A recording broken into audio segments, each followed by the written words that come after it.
Bellampalli Singareni area ఆసుపత్రిని super speciality ఆసుపత్రిగా తీర్చిదిద్దాలని సింగరేణి కార్మిక సంఘాల ఐక్యవేదిక డిమాండ్ చేసింది.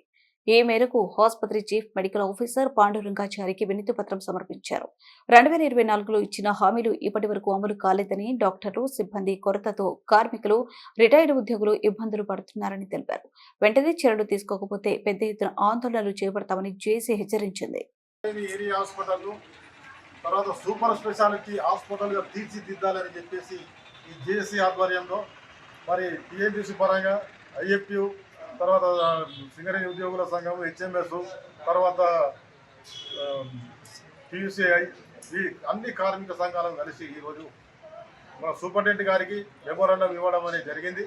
దీన్ని ఖచ్చితంగా మనకి ఇక్కడ ఉన్నటువంటి డాక్టర్ల కొరత ఉన్నది, చిల్డ్రన్ స్పెషలిస్టులు ఉండాలి, జనరల్ ఫిజిషియన్లు ఉండాలి, అన్ని రకాల ఫిజిషియన్స్ను ఇక్కడ మాకు ఏర్పాటు చేయాలని చెప్పేసి, అదేవిధంగా మరి స్టాఫ్ నర్సుల కొరత ఉన్నది, అదేవిధంగా స్కావెంజర్స్, వార్డ్ బాయ్స్, వీళ్ళందరికీ కొరత కూడా ఉన్నది. గతంలో కూడా మాకు ఈ సింగరేణి ఏరియా హాస్పిటల్ పూర్వ వైభవం రావాలని, మరి మన పూర్వంలో కూడా ఇక్కడ ఉన్నటువంటి 10,000 మంది బెల్లంపల్లి ఏరియాలో పనిచేసేటువంటి కార్మికులు ఉండే. ఇప్పుడు ప్రస్తుతానికి ఒక 1,000 మంది పర్మనెంట్ కార్మికులు ఉన్నారు. అదేవిధంగా కాంట్రాక్ట్ కార్మికులు ఒక 500-600 మంది, తర్వాత రిటైర్మెంట్ అయినటువంటి వాళ్ళు ఒక 5,000 మంది, మొత్తం కలిసి ఒక 10,000 మంది నిత్యం ఇక్కడ మందులకు, గోళీలకు, సూదులకు, మరి షుగర్కు, బీపీ పేషెంట్ కూడా ఇక్కడికి నిత్యం రావడం అనేది జరుగుతూ ఉన్నది. కాబట్టి అదేవిధంగా పిల్లల డాక్టర్ కూడా లేడు. మరి ఆ పిల్లల డాక్టర్ని కూడా నియమించాలని, దీనికి సూపర్ స్పెషాలిటీ హాస్పిటల్ చేస్తే ఈ వైద్యుల కొరత, మరి జనరల్ ఫిజిషియన్స్ కానీ వాళ్ళ కొరత తీరుతుందని చెప్పేసి మేము డిమాండ్ చేస్తూ ఉన్నాం. అదేవిధంగా మరి సింగరేణిలో ఉన్నటువంటి ఈ ప్రాంతంలో ఉన్నటువంటి వాళ్ళు కూడా చాలామంది మరి ఏ చిన్న ఇబ్బంది అయినా కానీ, డాక్టర్స్ అయినా కానీ రామకృష్ణాపూర్ నుంచి లేదంటే గోదావరి ఖని కూడా ఇట్లా పంపడం, రెఫరల్ చేయడం జరుగుతూ ఉన్నది. కాబట్టి మా సింగరేణి సొమ్మును ప్రైవేట్ హాస్పిటళ్లలో, కార్పొరేట్ హాస్పిటళ్లకు చాలా దారాదత్తం డబ్బులు కోట్ల రూపాయలలో దారాదత్తం చేయడం అనేది జరుగుతూ ఉన్నది.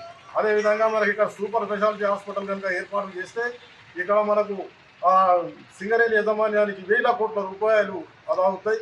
ఇక్కడనే పూర్తి స్థాయిలో ట్రీట్మెంట్ కూడా తీసుకోవడం అనేది జరుగుతుంది.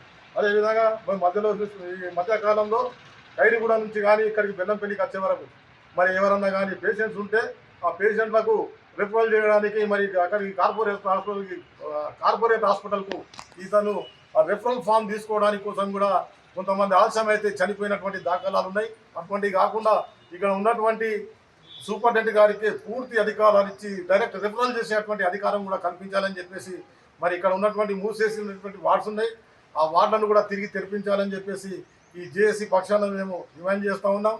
గతంలో కూడా మరి స్థానిక ఎమ్మెల్యే గారు, మరి గౌరవనీయులు వినోద్ గారు కూడా ఇక్కడ మేము 2024 3 ఆగస్టున మరి సీఎంఓ సుజాత మేడం గారు కూడా వచ్చింది ఇక్కడికి.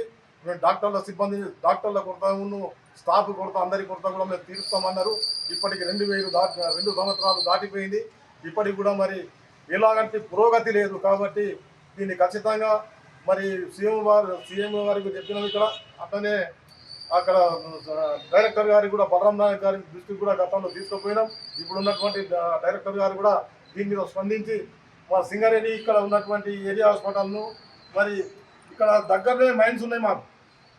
ఈ సింగరేణి ఏరియా హాస్పిటల్ ఆనుకొని చుట్టూ మైన్స్ ఉన్నాయి. కాశీపేట ఉన్నది, మందమరి ఉన్నది, అదేవిధంగా బెల్లంపల్లి ఏరియాలో ఖైరీగూడ, డోర్లీ, అంబాపూర్, ఈ మైన్స్ కూడా ఇవన్నీ కూడా ఉన్నాయి.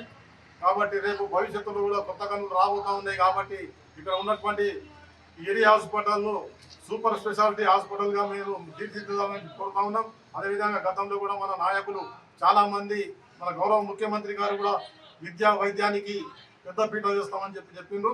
వాళ్ళు ఇచ్చినటువంటి వాగ్దానాన్ని కూడా నెరవేర్చాలని చెప్పేసి మేము జేఏసీ పక్షాన మేము డిమాండ్ చేస్తూ ఉన్నాం.